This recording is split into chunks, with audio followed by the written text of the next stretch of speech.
किसे कहा है भागवत और भागवत का स्वरूप कैसा है। इस कलयुग में कल्पवृक्ष माना गया है भागवत। ये साक्षात ठाकुर जी विराजमान है, ये साक्षात कन्हैया विराजमान है।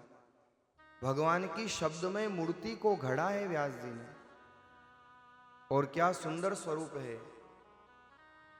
वेद भगवान ने कहा द्वादशांको वही पुरुषः। भगवान कौन? जिनके द्वादश अंग हैं, वो परमात्मा।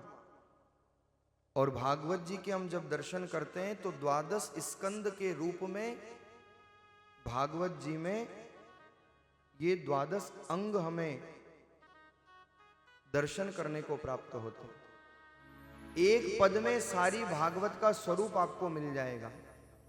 वेद रूपी भूमि पर एक सुंदर सा वृक्ष उत्पन्न हुआ। वेदन के थाल बीच उपजो है पौधा एक, 12 है सुडार जाके ओंकार जर है। और इस वृक्ष की 12 बड़ी शाखाएं हैं, अर्थात भागवत जी रूपी वृक्ष में 12 स्कंद है। ये अंग है भागवत जी के।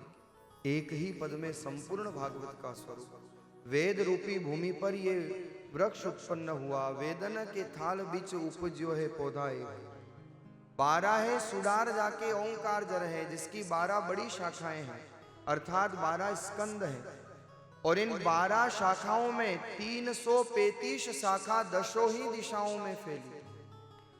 भागवत में 335 अध्याय हैं, याद रखिएगा। 12 स्कंद हैं और संपूर्ण भागवत में 335 अध्याय हैं। ज्ञान और वैराग्य तोख खगनी को घर है।